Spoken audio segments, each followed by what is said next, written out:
Pues aquí estamos en otro podcast más. Ya hemos estrenado.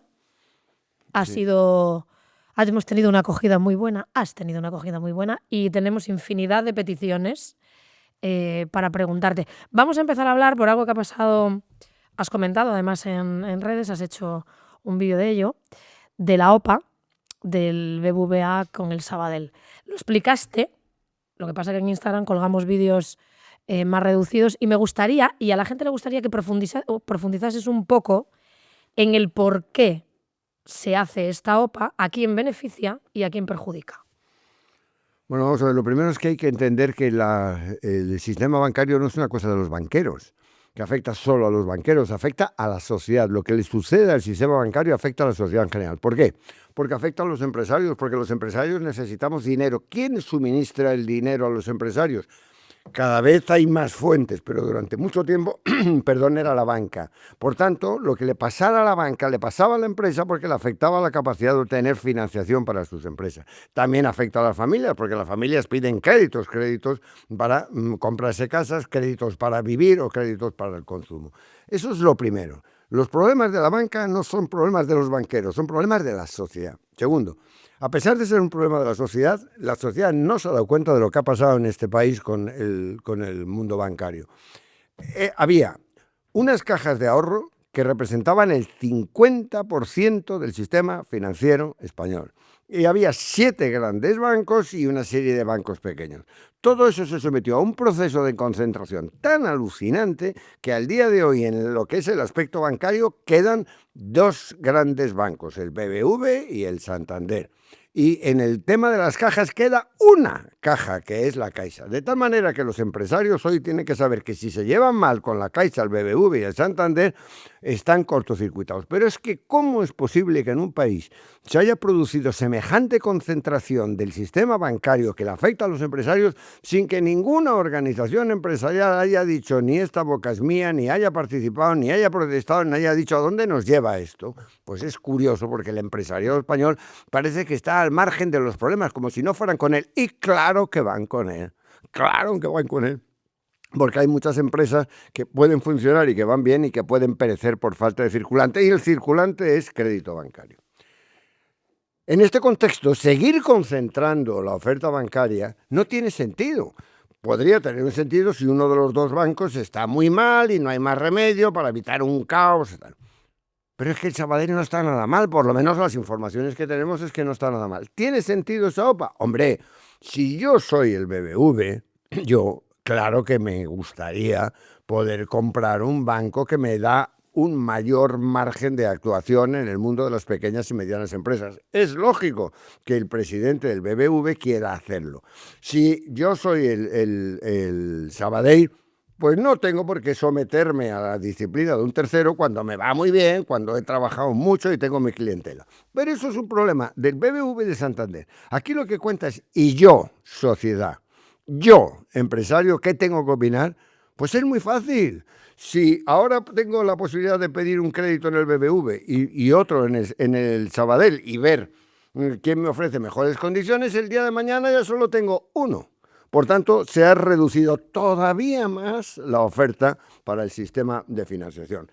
Pero es que además, por las reglas propias del sistema bancario, si yo tengo un crédito con el BBV y tengo un crédito con el Sabadell y se fusionan, solo tengo un crédito con un banco y hay una cosa que se llama concentración de riesgos. Y al concentrarse los riesgos en un solo banco, me van a reducir la cantidad de crédito disponible para mí. Es decir, desde el punto de vista de la sociedad y de los empresarios, no tiene sentido esta OPA. Lo que también llama la atención es que había un silencio abrumador en la sociedad española y en el mundo empresarial. Hicimos un podcast a propósito de esto, vamos en Instagram, y a la semana apareció el PP diciendo que tenía cautelas y apareció el presidente del gobierno diciendo que iba a consultar al interés general. Vamos a ver. El interés general está más claro que el agua. ¿Qué sucede? Que los bancos, aunque la gente no lo sepa, están incrustados en la estructura de poder del sistema. ¿Por qué? Porque los bancos inventan dinero. El dinero que nosotros tenemos, la sociedad tenemos, tiene 2 fuentes.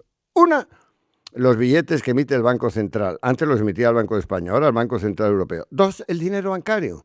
Y es abrumadora la mayoría de cantidad de dinero que nace de los bancos respecto del dinero en efectivo. Entonces, como participan de una función pública, pues están metidos dentro del sistema. Y el presidente del gobierno lo que se está justificando en este momento al pedir el interés general es justificándose con alguien que forma parte de su sistema de poder. Porque el interés general y el interés empresarial está tan claro como el agua clara, no necesita hacer encuestas públicas. Porque si necesita hacer encuestas públicas para una cosa tan evidente, me parece que como presidente del gobierno malamente puede seguir, ¿no? ¿El gobierno va a hacer algo ante esto? ¿O algún partido? El Partido Socialista no ha dicho ni Pamplona. El Partido Popular, como siempre, pues en la ambigüedad de no sé, tengo que ver, voy a mirar. Cuando todo es más claro que el agua. El gobierno tiene que aprobar o negar. Mi diagnóstico va a negar. ¿Sí? Sí. Yo creo que va a negar, porque es que, hombre, si se cantea a favor del BBV, ¿qué fuerzas hay detrás del BBV para que viole de alguna manera o para que ignore el interés general? ¿Tenemos algún componente político del PNVismo? ¿Tenemos algún componente político de convergencia en el Sabadell? No creo que en estos momentos eso esté en juego. No lo creo. ¿La OPA le beneficia a los catalanes o no? Porque tienen que ver los catalanes, ¿no? Decían. Había gente que decían que tiraban un poco hacia ese lado del gobierno precisamente. No sé qué gente, pero no tiene nada que ver. O sea, el Sabadell es un banco, sí, catalán por el nombre Sabadell, pero los bancos han dejado. El BBV es un banco vasco. El BBV no es un banco vasco. El Santander es un banco de Santander, es un banco pasiego, pero ¿qué va? Es decir, no hay. El tema no es Santander, Bilbao. El tema es sociedad española, pero muy importante. Los empresarios. Que los empresarios no se enteran de que el sistema financiero y el sistema bancario les afecta de manera directa, que tienen que mirar sus empresas y ver que en el pasivo del balance hay créditos. Y sin esos créditos no viven. Y que la cantidad de esos créditos y el precio de esos créditos depende de la cantidad y de la calidad de la oferta bancaria. Por tanto, el tema que sucede con los bancos es un tema empresarial. Y es alucinante los silencios del mundo empresarial sobre la temática. ¿Pero y por bancaria. qué? ¿Por qué no? Porque el empresario, yo creo que hay empresarios que no acaban de entender cómo funciona el sistema. O sea, ellos creen que los bancos es una cosa, los medios de comunicación es otra, los políticos otra y ellos otra. Cuando todo eso está incrustado en una sociedad y son compartimentos que no son estancos, que son interactivos. Lo que sucede al mundo bancario le afecta al empresario. Cuando yo estaba en banca, ¿por qué quise entrar en los medios de comunicación? Porque estaba harto de que los medios estaba harto de que un medio de comunicación con la opinión de un periodista pudiera afectar a la fragilidad bancaria. Yo dije, sí, así, pues entonces es muy fácil para mí. Me voy a defender con vuestras propias armas. Entonces voy a decir, quiero participar en los medios de comunicación para tener la oportunidad en el mismo campo de batalla, librar la batalla si la quiere librar contra mí, porque un periodista te escribía un artículo así a tontas y a locas y te podía afectar a los depósitos porque la banca es muy frágil. Entonces, todo está interaccionado, absolutamente interaccionado dentro de un sistema de poder. Y parece que algunos empresarios, claro, ¿cuántas empresas del IBEX 35 pueden subsistir en contra del sistema político? Por ahí quizás empezamos. ¿Cuántas se atreven a vivir en contra del sistema financiero? ¿Cuántas se atreven a cuestionar la política de los bancos? Pues si viven y necesitan de los bancos, y en estos momentos hay tres bancos importantes, el empresario del IBEX 35 que se enfrenta a la Caixa, al Santander y al BBV, pues lo tiene complicado, tiene que irse por ahí fuera. ¿Tú crees que se va a hacer o no? La OPA yo creo que no. Yo creo, pero vamos, la pregunta es, si yo fuera presidente del gobierno diría no, punto, y no necesito ninguna consulta pública. No, porque es evidente. Y ahora, Sánchez ha demostrado que es un hombre que el presidente Sánchez está dealing with, está aprieta por aquí, por allá, no sé qué, porque está acostumbrado a pactar a costa de lo que sea, ¿no? No sé si tiene alguna presión, pero si consiente esta OPA después de esa consulta pública, yo creo que esa consulta pública es para justificar el no. O sea, ya tienen decidido el no, ¿no? Creo yo, vamos, yo si fuera el presidente del gobierno, es que no había hecho ninguna consulta pública, porque además a mí me pagan, si soy presidente del gobierno, por decidir. Claro. Y ya está. Y hay que decidir y asumir los riesgos de toda decisión. No tienes que andar justificándote, no, voy a preguntar qué opina fulano de que le dé una bofetada. Pues no le va a gustar a fulano, está más claro, no le preguntes, hombre. Vale, la gente está preocupada por el dinero físico. Nosotros hemos tocado ya en varias grabaciones el tema del dinero físico. Vamos a explicarlo un poquito más en profundidad. ¿Qué pasa con el dinero físico en este país? Bueno, vamos a ver. El dinero como categoría es de dos tipos. Es el dinero bancario, que es un dinero electrónico inventado en parte por los bancos, y el dinero físico, que es el dinero que imprime el Banco Central. Los billetes. ¿Cuál es la diferencia entre uno y otro? El dinero físico es anónimo y salvaguarda la libertad. El dinero bancario no es anónimo, pues tú tienes que abrir una cuenta corriente, que por cierto, últimamente abrir una cuenta corriente en un banco es que es una odisea, es más difícil que sacar la oposición de abogado del Estado, pero bueno, eso es aparte. ¿Por qué? Claro, porque tiene monopolio. Como son 3 en los que puedes, o 4 en los que puedes abrir cuenta corriente, ponen las condiciones que... Imagínate que siguiéramos con 30 cajas de ahorro. Pues no podías ponerme condiciones para abrirme una cuenta corriente porque me iba al nada al lado. Bueno. Entonces, el dinero bancario no tiene, no existe libertad ni existe anonimato porque circula a través de una cuenta corriente. El dinero físico es libertad. Hay un deseo explícito o implícito del gobierno, en nuestro caso, de tratar de reducir al máximo el dinero físico, obvio. ¿Obvio por qué? Pues voy a poner un ejemplo es un ejemplo paranoico. Yo tengo 5.000 euros en mi banco. Muy bien, dinero limpio, totalmente. Cojo los 5.000 euros y los saco de mi banco. ¿Por qué? Porque me da la gana. Bien. Y me voy al Corte Inglés. Estoy contando una cosa que me pasó, no estoy contando una teoría. Y me quiero comprar un ordenador Apple de última generación, 3.200 pavos. Y cojo mis 5.000 euros y le digo al del Corte Inglés, toma. Y me dice, no. ¿Cómo que no? No. Pero si es dinero que viene del banco, o sea, que si te lo transfiero, sí, y si yo te lo entrego, no. ¿Eso cómo es? No puedes. Tienes que transferírmelo, pero es que no lo entiendo. Si el dinero mío en el banco es blanco, el sacarlo del banco lo convierte en negro, porque el negro significa que no es utilizable. Sí. Pues no me compro el ordenador. Feliz puñetas. Y cojo mi dinero y me voy al banco a reingresarlo. Y tengo que decir de dónde viene, porque si no es blanqueo. Bueno, esto es paranoico. Sí, pero eso lo pueden hacer.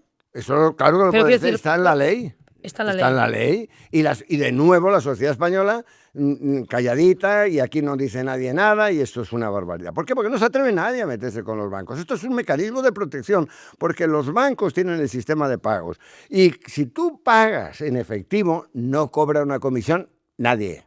Pero si tú tienes que hacer transferencia a los bancos, que hoy tienen mucho más difícil el ganar dinero por la diferencia entre interés del depósito e interés del crédito, te están cobrando comisiones y en algunos casos muy caras. El banco quiere que se pague a través de eso porque le va el dinero en juego, le va su rentabilidad.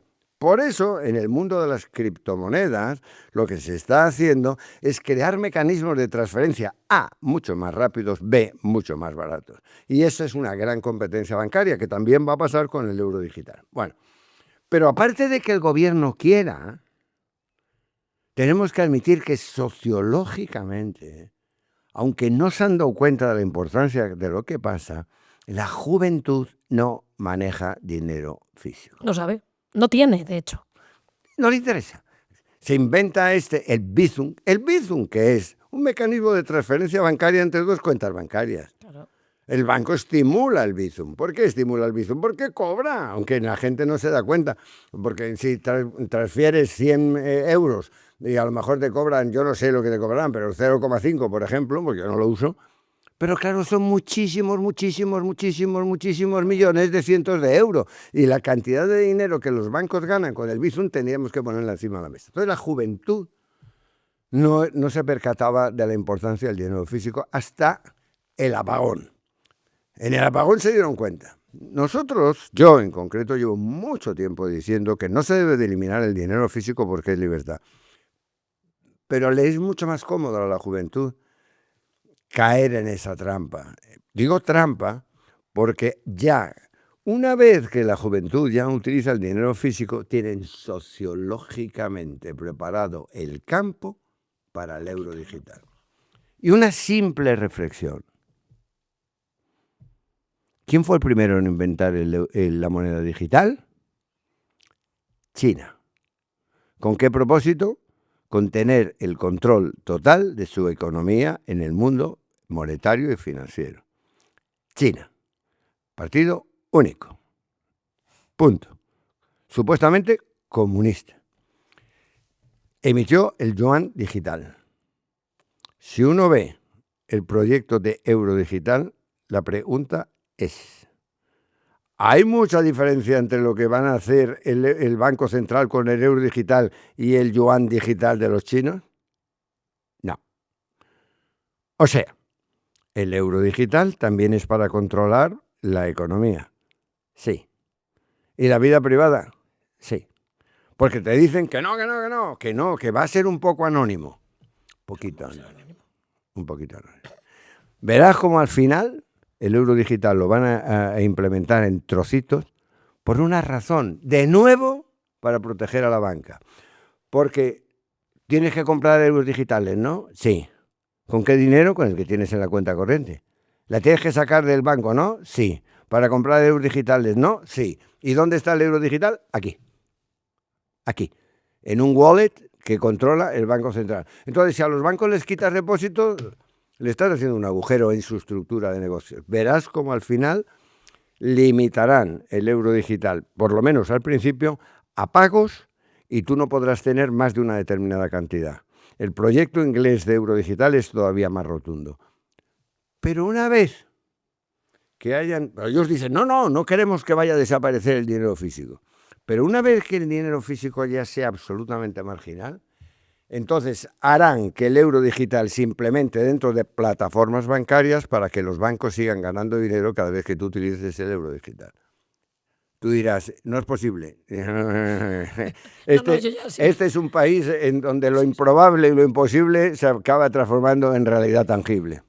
Y no hay ¿hay alguna manera de ese despertar que queremos hacer nosotros aquí para que la gente vuelva al dinero físico? No. Ya no. No, ya es tarde. La juventud se ha acostumbrado al dinero electrónico. No, yo no lo veo. Lo que pasa es que lo que sí hay es la posibilidad de convencer a la gente de que suceden cosas improbables o imposibles, como el apagón. Viste que había saqueos en las tiendas de Madrid, claro. Había saqueos porque la gente no tenía dinero en efectivo, entonces robaban. Porque no podía pagar. Claro. Entonces, lo que sí creo que pasará durante un tiempo, durará lo que dure, porque este es un país de cortísima memoria, como tantos otros, pero este especialmente. Durará un tiempo, la gente dirá, yo quiero tener una reserva de dinero por si sucede algo. Pero como las cosas que son de este calibre no se programan, ocurren cuando ocurren, si pasa un tiempo sin que nada suceda, la gente se olvidará. Y la comodidad del dinero electrónico. Los políticos están utilizando la tecnología siempre en su beneficio. Su beneficio es poder y control. Poder y control. Y el euro digital tiene mucho más poder y control que el euro físico. Porque el euro digital tú lo tienes en un wallet. Descentralizado, centralizado. ¿Quién lo controla? El Banco Central. ¿Qué significa eso? Que sabe todo de tu vida. Pero no solo eso, sino que, por ejemplo, para Hacienda es comodísimo. Comodísimo, porque te quieren embargar, le llaman al Banco Central, oye, dale así al chip, ¡pum! Y ya te lo quitan. Y ya está, ya te lo han quitado. Mientras que si lo tienes en físico, tiene que ir un tío allí con una metralleta para quitártelo, ¿no? Entonces, no nos damos cuenta cómo evoluciona la sociedad española en la pérdida real de libertades. Es constante. Todo lo que sucede, y no solo pérdida de libertad, sino fragilidad de la propia vida. La gran enseñanza del apagón es que nuestra vida está en manos de la tecnología. Vulnerables. Es muy vulnerables. terriblemente vulnerable. Y debería decir la sociedad, cada vez que entreguemos un porcentaje, un aspecto, un trozo de nuestras vidas a la tecnología, tenemos que tener solución B. Porque si no tenemos solución B, podemos acabar. Si llega a durar el apagón 2 días. 24 horas más, el caos es brutal. Fíjate que lo que está pasando. Es todo. Con la inteligencia artificial, o sea, a través de los medios de comunicación y del martilleo, la gente dejó de pensar por sí misma. Y cuando alguien te dice, soy de la opinión, no ha pensado, lo ha oído en el periódico, lo ha leído, lo ha escuchado en la radio correspondiente. Empezamos a dejar de pensar. Con la inteligencia artificial empezamos a dejar de razonar, porque desplazamos el razonamiento hacia una máquina. Y lo último que está ocurriendo es que con la inteligencia artificial estamos entregando nuestra decisión.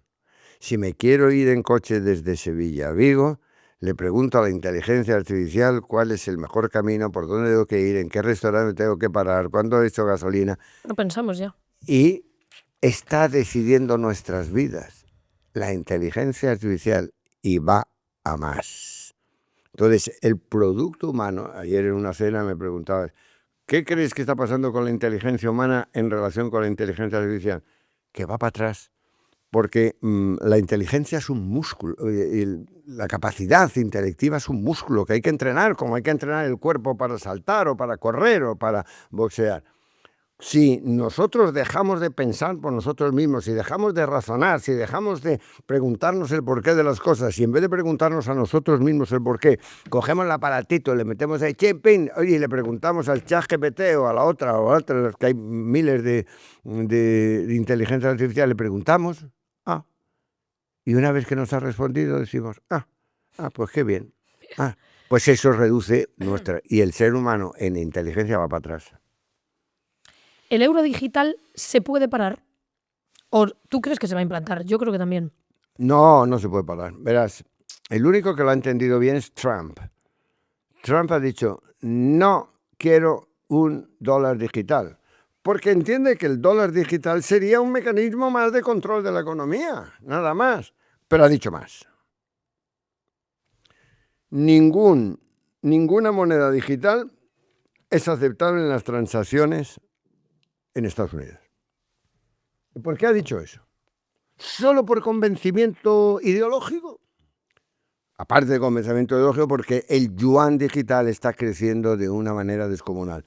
El yuan digital se pensó para un ámbito doméstico, China, y ha salido del ámbito doméstico y está siendo una moneda de intercambio sobre todo en el sudeste asiático. El enfrentamiento con Rusia va a hacer que en muchas transacciones o operaciones comerciales el yuan tenga una preeminencia, y eso rebaja el papel de moneda líder que le corresponde al dólar. O sea, Trump está defendiendo al dólar y está defendiendo la libertad. Lo que pasa es que como Trump está no solo con el tema de los aranceles, sino que lo que está haciendo es crear una nueva forma de pensar, recuperar la iniciativa privada, el pensamiento contrario le ataca de una manera descomunal. Y hay que distinguir entre la estridencia, porque es estridente, y la coherencia, porque es coherente.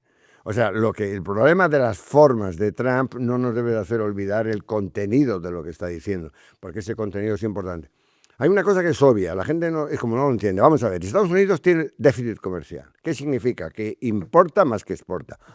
¿Y eso en qué se traduce? Pues en una cosa muy concreta, en una falta de dinero de caja. Claro. Y entonces, si no tengo el dinero de caja, ¿cómo lo obtengo? Pidiendo prestado. ¿Y a quién le pide prestado? Al mercado. ¿Y quiénes son los que más mandan en el mercado? Los chinos y los japoneses. Y como la deuda de los Estados Unidos estaba siendo tan absolutamente gigantesca, nada más llegar al poder, Trump recibió una información. Los japoneses no quieren seguir prestando porque hay mucho riesgo. Joder. Entonces voy a depender solo de los chinos, de mi enemigo. Entonces, ¿qué tengo que hacer? Imagínate que Estados Unidos es una empresa. Pues lo que tengo que hacer es muy fácil. Tengo que reducir el consumo de caja, es decir, los gastos. Señor Elon Musk, póngase usted a reducir los gastos superfluos del Estado. 2. Además de reducir los gastos, tengo que aumentar los ingresos. ¿Cómo aumento los ingresos? Subo, como aquí en España. La solución, ¿subo los impuestos? No quiero subir los impuestos. Además de que a mí me votan los republicanos, que no les gusta nada que les suban los impuestos. Esto, si no puedo subir los impuestos, ¿qué quiero hacer? Pues que me paguen una parte de ese dinero los que están beneficiándose del dinero de los americanos. Y eso se llama aranceles. No hay nadie, ningún economista que sea tan insensato como para creerse que Trump lo que quiere es poner unos aranceles perpetuos de ese nivel. Sencillamente está forzando al mundo a negociar, porque en estos momentos lo que está en juego es el liderazgo. Y el liderazgo mundial o lo mantiene Estados Unidos, por eso Estados Unidos representa el 15 o el 20% del mercado mundial. Pero manda. Te lo iba a leer. Claro, pero manda. Está el que ha demostrado Trump, que lo que diga yo revoluciona el mundo. Yo seré el 20% del mercado, pero yo mando. Pone una editorial, te lo leí antes. ¿Por qué un país que solo es el 15% del comercio mundial debería intimidar al resto del mundo para que se someta? Pero si no le están intimidando, lo que le está es, entre otras cosas, llamando a las cosas por su nombre. Es que hay libertad de comercio mundial. Que no, hombre, que no. Vamos a ver. ¿Cuál es la razón por la cual Apple está produciendo gran parte de sus manufacturas en China? Porque los chinos son más eficientes, porque los sueldos son menores. Claro. ¿Y por qué se producen fábricas en México y no se establecen en Atlanta o en Connecticut? Porque los sueldos en México son menores. Ah, amigo. O sea que entonces yo estoy defendiendo la clase trabajadora en Estados Unidos con unos sueldos y con unas prestaciones sociales. Y los otros países, no es que son más competitivos, es que me están haciendo dumping social. Pues si me están haciendo dumping social, yo tengo la obligación de que ese dumping social no perjudique a mi clase trabajadora, porque la gente se me está yendo a otros países como los empresarios. Es que yo, si soy empresario, ¿qué quieres que haga? Yo me voy donde produzco más barato, pero porque no tengo una visión, digamos, de ONG, sino una visión empresarial. Y si usted está compitiendo contra mí, no porque sea más eficiente, no porque sea más listo, no porque tenga mejor maquinaria, sino porque las prestaciones sociales de sus trabajadores son inferiores a las que yo considero que debo de tener en mi país, pues usted lo paga, ¿sabe? Porque usted no es mejor que yo, lo único que ocurre es que está usted trabajando. Además, cuando los chinos tienen un exceso de capacidad, el gobierno chino lo subvenciona. Entonces eso no es competencia desleal. Y Trump ha dicho, señores, aquí hemos llegado. Vamos a ver ¿qué hace usted? ¿Por qué usted, yo le compro a usted? A ver si es usted mejor que yo. A ver si lo que está haciendo usted son mecanismos encubiertos para alterar la libertad de comercio. Vamos a sentarnos en una mesa y vamos a hablar. Una pregunta. ¿Están todos queriendo negociar? Sí. Si no tuvieran nada que ofertar, ¿se sentarían a negociar? No. Luego, lo que ha demostrado Trump es que Estados Unidos, A, lidera y B, que si los demás se sientan a negociar, será porque tienen algo que ofertar. Y está acertando. ¿Cuánto tiempo hace que Trump es presidente? ¿3 meses? ¿O una cosa así? Sí. ¿O 4? O lo que sea. Bueno, pues hay una revolución. No pretende alterar las normas de comercio mundial. Pretende sanear la economía de los Estados Unidos, primero consiguiendo unos mayores ingresos, cuando la inexistencia de esos ingresos se deriva de unas condiciones ocultas de la libertad de comercio mundial. Hay una pregunta que hacen mucho en tus redes, que dicen que siempre hablamos mucho, que siempre se habla mucho ahora del empresario, pero que se habla muy poco del trabajador. Fíjate que yo creo que es al revés siempre, pero es verdad que aquí, por lo menos aquí en este podcast, sí que es verdad que intentamos despertar también al empresario, ¿no? Pero la gente pregunta por qué no se defiende más al trabajador y se defiende tanto al empresario. Es que es un concepto equivocado, no es empresario, es empresa. Exacto. O sea, la unidad productiva, lo que crea riqueza es la empresa. Y la empresa se compone de distintos elementos, se compone de los elementos que aportan capital, los elementos que aportan gestión y lo que podríamos llamar el trabajador en sentido estricto. una empresa tiene que preguntarse para ser empresa qué es lo que aporta a la sociedad. Es decir, ¿cuál es el valor real que está prestando a la sociedad? Porque ese valor es el que va a legitimar el concepto de beneficio. No hay empresa sin beneficio. Por tanto, no hay que hablar ni de capital ni de trabajadores, sino de valor que se aporta a la sociedad y de estructura de beneficio. Si nos fijamos en una de las dos patas, y nos fijamos en el capital y destruimos el componente de trabajo, la empresa no durará porque habrá revuelta. Si nos estamos centrando en el trabajador por encima de las consideraciones de capital, para que haya trabajador hace falta una cosa: trabajo. Porque sin trabajo no hay trabajadores. Y para que haya trabajo hace falta que haya empresas rentables. Porque las empresas no rentables que ofrecen trabajo es pan para hoy y hambre para mañana por la tarde. Por tanto, no se trata de hablar del trabajador ni del capital, sino de la empresa. Y de darse cuenta que para una empresa sea duradera en el tiempo, A, tiene que aportar valor real a la sociedad. B, tiene que ganar dinero sobre ese valor. Y no es hablar de trabajadores o de capital, es hablar de la empresa teniendo las ideas claritas. Que si no hay empresa, no hay trabajo. Y si no hay trabajo, no hay trabajadores. Y si por acentuar el tema en el plano de los trabajadores nos cargamos la empresa, en vez de trabajadores tendremos parados. Y los parados son funcionarios del Estado, porque lo que cobran es subsidios derivados del trabajo. ¿Y de dónde salen los subsidios? De las empresas que siguen siendo rentables. ¿Le interesa a alguien que haya esa separación entre empresario y trabajadores? Es histórico, la lucha de clases. Eso es histórico, pero en el siglo XXI la lucha de clases es ridícula. Ya los trabajadores ya no te compran la lucha de clases, lo que te compran es yo quiero mejor salario, quiero mejores condiciones, etcétera, etcétera. Ya no hay lucha de clases, no hay una... La lucha de clases fue lo que se llamó la revolución del proletariado. ¿Y dónde ha quedado la revolución del proletariado? ¿Cuál es el país comunista por excelencia? Hay dos: China y Vietnam. Son los países más capitalistas, eso sí, con el control total del Estado. Yo me preguntaba qué diferencia hay entre el control del Estado que ejerce el comunismo chino y el control del Estado que ejercía el general Pinochet. No veo mucha diferencia entre el yuan chino y el proyecto de euro digital.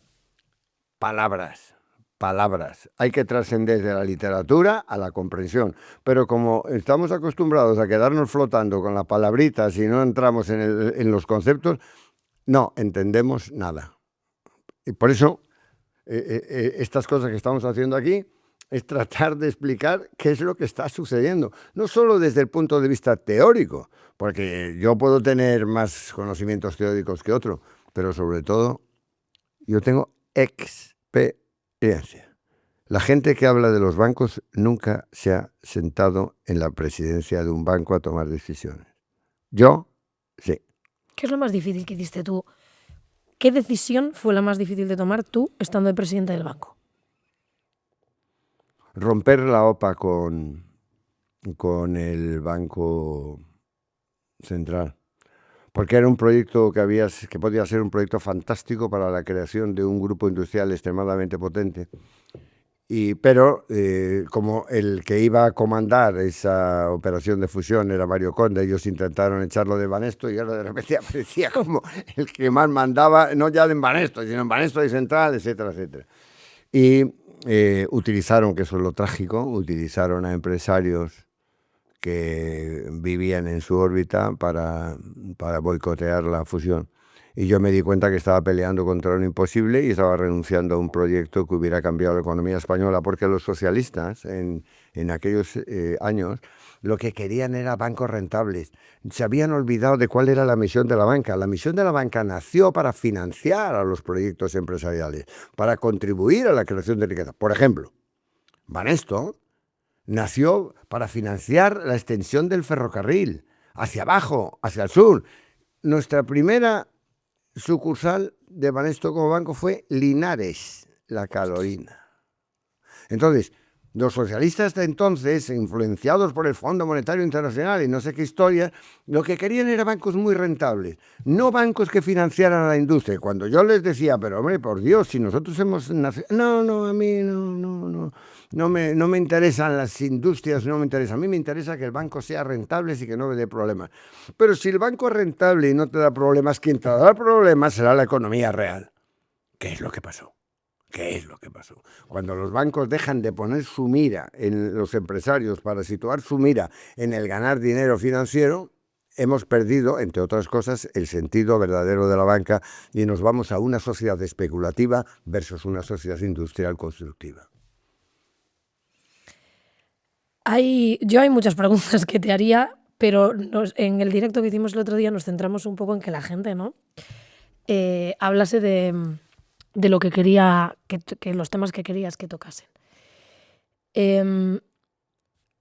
Hablando de tu experiencia personal, tanto en la banca como en esas esferas de poder en las que tú te movías, la gente pregunta cómo llegaste ahí. ¿Cómo has podido llegar desde tu facultad, pasando por una venta, que hiciste una transacción, ¿no? De una venta y llegas a Banesto, ¿no? La gente quiere saber cómo se llega a eso. Cómo tú, un chaval de 27, 28 años, llega a ser abogado del Estado y se llega a mover con las altas esferas de este país y de otros países. En una serie de circunstancias, yo saqué la oposición de abogado del Estado y que yo quería ser abogado del Estado y fui. Al poco tiempo de ser abogado del Estado, no me sentía a gusto allí, no era lo mío. Yo me sentía que... ¿Pero no te gustaba? No que no me gustaba, me sentía que estaba desperdiciando tiempo y energías. Yo a las 4 de la mañana me levantaba y a las 10 de la mañana tenía hechos los informes de toda la semana. O sea que me encontraba con que yo tengo 27, 25, 26 años y me fui a la empresa privada. Y me fui a la empresa privada porque me atrajo una cosa del mundo farmacéutico, no lo de fabricar medicinas, sino los laboratorios españoles no investigaban. La investigación era de laboratorios extranjeros. Venía de fuera. Entonces, los laboratorios españoles tenían que tratar con extranjeros. Y ahí entraba el mundo internacional, que era un mundo que siendo abogado del Estado no conoces. Entonces me atrajo enormemente viajar por el mundo, vivir el mundo, etcétera, etcétera. Y me pareció muy apasionante. Aprendí en 2 años de cómo funciona el mundo, del cinismo, por ejemplo, del sistema occidental, lo aprendí de una manera muy clara. Bueno, luego, por una serie de circunstancias, acabé siendo accionista por una visión estratégica. El otro día me preguntaba uno, ayer por la noche en la cena, ¿qué es el talento, ¿no? ¿Cómo defino yo el talento? Bueno, el talento se puede aplicar en muchos aspectos, talento para escribir, talento para cantar, talento para bailar, talento... Y en el mundo empresarial, ¿qué es el talento?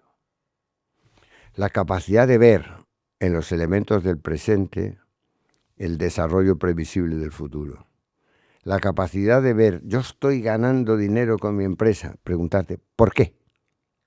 ¿Cómo que por qué? ¿Porque vendo mucho? No. ¿Qué es lo que hace que tú ganes dinero? ¿Cuáles son los cimientos de tu ganar dinero? Como eso... a mi bisabuelo le pasó todo lo contrario, pues se arruinó, pues yo lo llevo en la sangre, ¿no? Entonces, la idea de vislumbrar el futuro, cuando yo vi que el problema de los antibióticos en manos de 4 o 5 personas era muy complejo, porque éramos solo 4 accionistas, lo vendí. Y tuve el talento de ver que lo que a mí me sobraba, otro, que era el presidente de Montedison, lo necesitaba. Y gané una cantidad ingente de dinero, porque con 36 años en el cuenta corriente del banco tenía 150 millones de euros, de los de entonces, que son un poquito más que los de hoy, ¿no? Sí. Y, bueno, y tú decides formar parte de Banesto. No, entonces a partir de ese momento, con ese dinero, más que nada influenciado por mi socio entonces, Juan Avelló, pues decidimos comprar acciones de Banesto. Y ahí nos encontramos con la maravilla de que el gobernador del Banco de España, don Mariano Rubio, nos decía que teníamos que pedirle permiso a él. Y yo, que era bastante... Para ser accionista. Pues, sí, claro. Bien. Y para entrar en el consejo, porque es así.